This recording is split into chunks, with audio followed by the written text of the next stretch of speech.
Hey, what's up, guys? This is Cam Fats coming at you on behalf of the Cam Fats YouTube channel, and I got a couple of new Mandela Effect residuals for you guys. It's been a while since I made a video. I want to start trying to make a few more videos on this channel, man, because I got a lot to say about the Mandela Effect. I just have been really busy with my business and stuff. But I'm making a video now, and I want to give you two new Mandela Effect residuals that have been bugging me. I figured these ones out recently. I wanted to give them to you guys, and I've been thinking a lot about the Mandela Effect, and I had a point to make about it that I wanted to share with you guys. So let me get over to screen share, because I put a little mind map together to kind of like as an anchor point to talk about these residuals. So let's go ahead and go to screen share. Now, although I haven't really been making a lot of videos lately, I want you guys to know I've still been keeping up with people like Moneybag73, Need Input, a lot of those people, the Scared Performance, Brian, a lot of people who do Mandela Effect videos. I've still been keeping up with their videos. And I'm still very much following the Mandela Effect. I just haven't put a lot of new videos out yet. I always feel like people have it covered when it comes to telling you guys about the newest Mandela effects. I really do. I'm kind of more interested in adding to the conversation of existing things. Like if there's a Mandela effect out there that we already know about, I mean, if I have something new to add to the conversation of what the Mandela effect is, then I will add it. And I think I have that today. So I wanted to share these two with you. The first one is about the Candyman, that movie, The Candyman. A lot of us remember it being people having to say the Candyman's name 3 times before he appears. And I believe this movie came out in 95. Let me double check that. Let's double check that. That movie, when was the Candyman released? I should have wrote this down. When did the Candyman come out? 92. So this came out in 92. Okay, so, and then I want to know when Candyman 2 came out. In 95. So 92 and 95. Candyman 1, Candyman 2. And a lot of us remember it being say my name 3 times, like that, and that's how the Candyman happens. But now it's say my name 5 times, so it's different than a lot of us remember. Okay, so that's kind of the Mandela effect when it comes to the Candyman. But I was listening to Tupac the other day, and he did a song called "Troublesome," right? And at 1 minute and 35 seconds into the song, I want you to pay attention to what he says. This is interesting. And if you guys already know about this residual, I apologize. It was new to me. I discovered it while I was listening to the music. But anyways, let me show you what I'm talking about. So this is, now I want you to know that, you might hear some cussing in here. So I'm telling you right now, there might be a little bit of cussing because this is a rap song, and Tupac doesn't always use the cleanest language. But I'm gonna fast forward this song to about 1 minute and 29 seconds, right? Or 1 minute and 30 seconds. So you can hear what I heard. All right. Now just keep in mind with the Candyman, a lot of us remember it being say my name 3 times. You say the Candyman's name 3 times and he comes.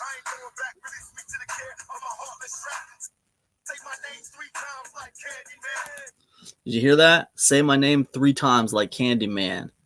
Bet I'll roll on you. So it's like Tupac remembers it being say my name 3 times as well, right? And this came out in 96. Now we know the first Candyman came out in 92. We know the second one came out in 95. All right. This song was written and came out in 96. That was at the peak of popularity for Candyman. Right, the sequel was just released the year before. It was a very popular movie. Both those movies were popular, and Tupac was a prolific lyricist and a great lyricist. I don't think he would have made that error. Okay, personally, I think it's highly unlikely that Tupac would have made the error of putting this in his lyrics the wrong way. Say my name 3 times. Why wouldn't he just say my name 5 times like the Candyman? He doesn't. He says say my name 3 times like the Candyman. It doesn't make sense anymore.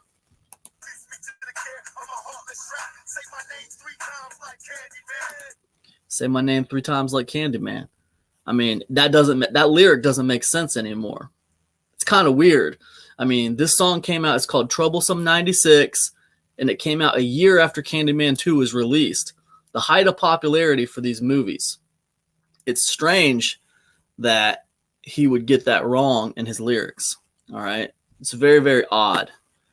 So anyways, let's move on to the next one. This one's about Sex and the City.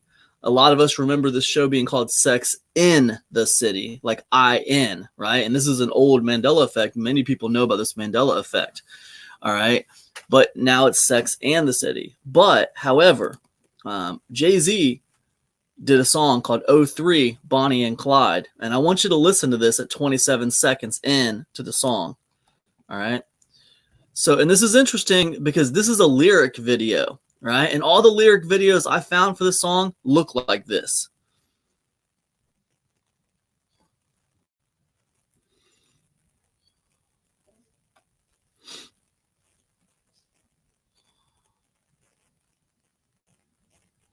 Let's get it pulled up here.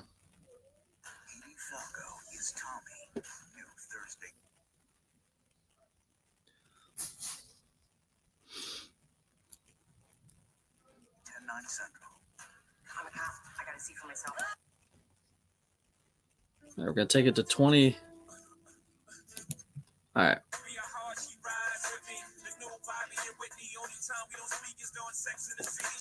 You hear what he says? This lyric says sex and the city.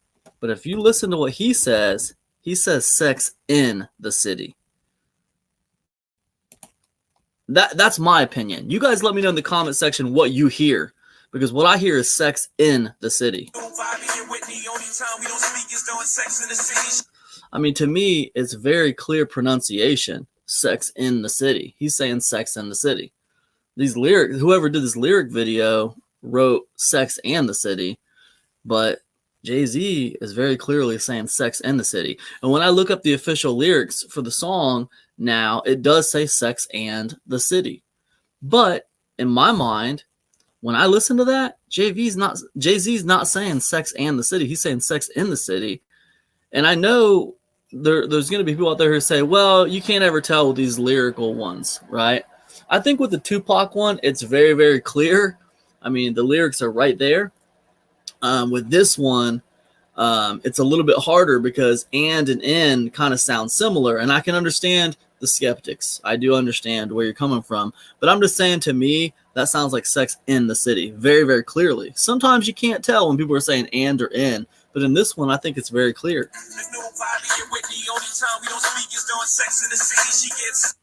He's saying sex in the city. I mean, he's not saying and to me. But let me know what you guys think about that one. I think those are very interesting. And I found those 2 residuals for you, and I thought I'd share them with you.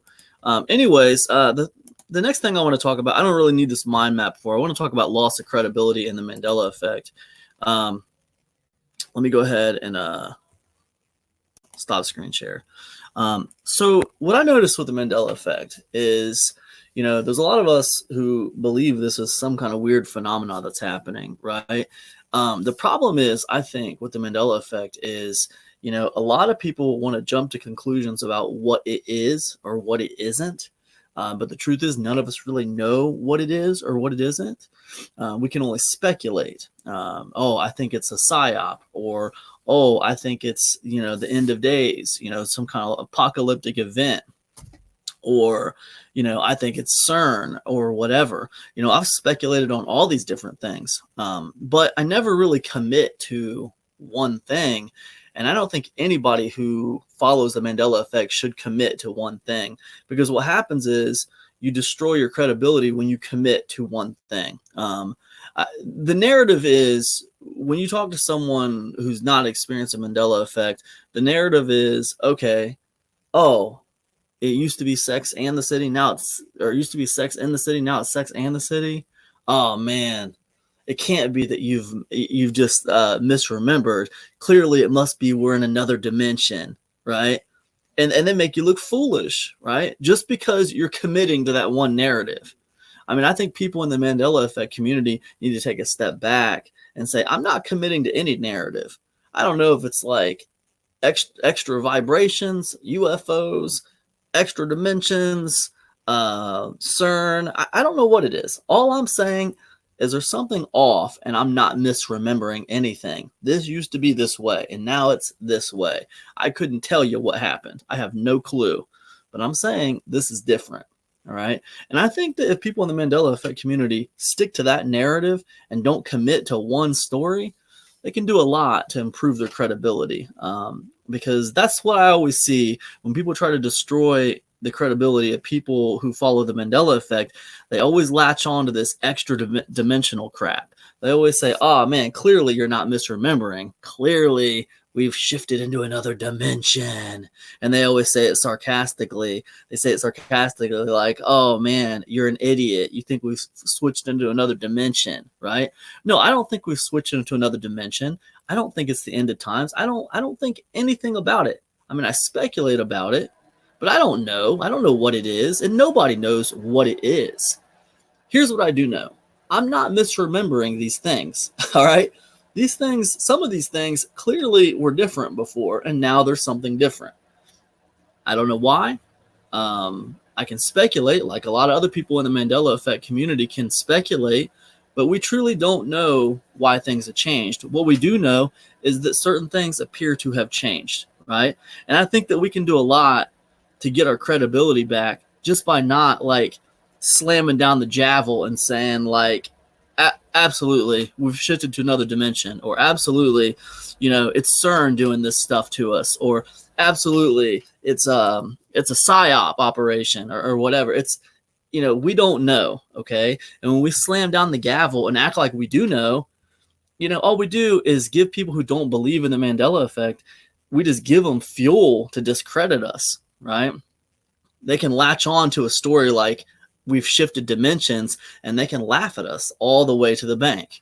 They can just laugh it off. And it's almost like when you slam the gavel down and say, I think we've shifted into an extra dimension or something like that. When you do that, it's almost like you lose your voice. It's almost like you have lost your voice. Hey, Alicia Shepard, how you doing? It's almost like you lose your voice. Thanks, Dark Wolf. I appreciate it, man. But yeah, man, it's almost like you lose your voice when you slam the gavel down and commit to one of these theories. You lose your voice. People stop listening to you.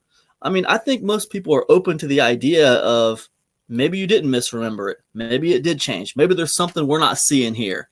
I think most people can rock with that. They can get on board that far. It's when you start like trying to slam the gavel down and declare one of these theories, that's when you lose people and they start making fun of you and you lose your credibility. That's what I think anyway, guys. And that's what I found to be the case.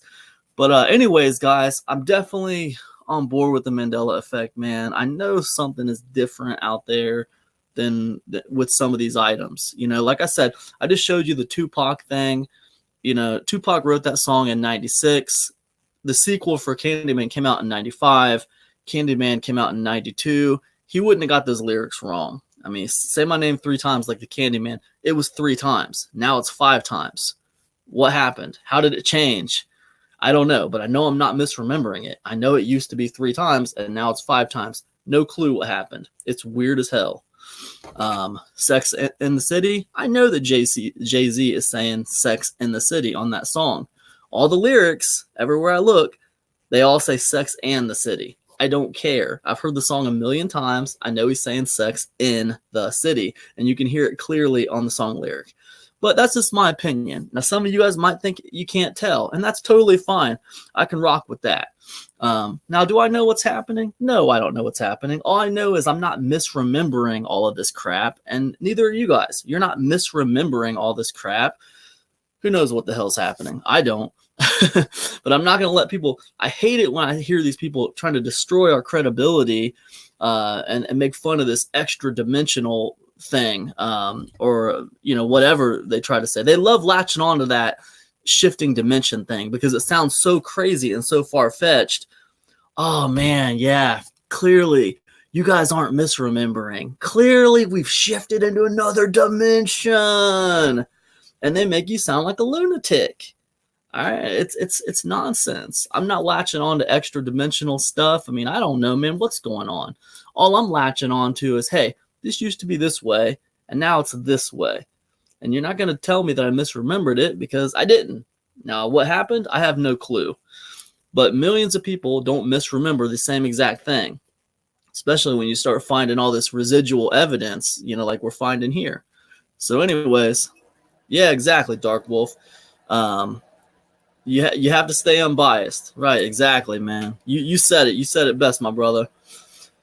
Anyways, guys, I'm going to get off here. I got work to do, but I just wanted to check in with you guys, man. I'm going to try to put a video out here a little bit more often than I have been. But thanks so much for hanging out, and I'll see you guys in the next one. Peace, everybody.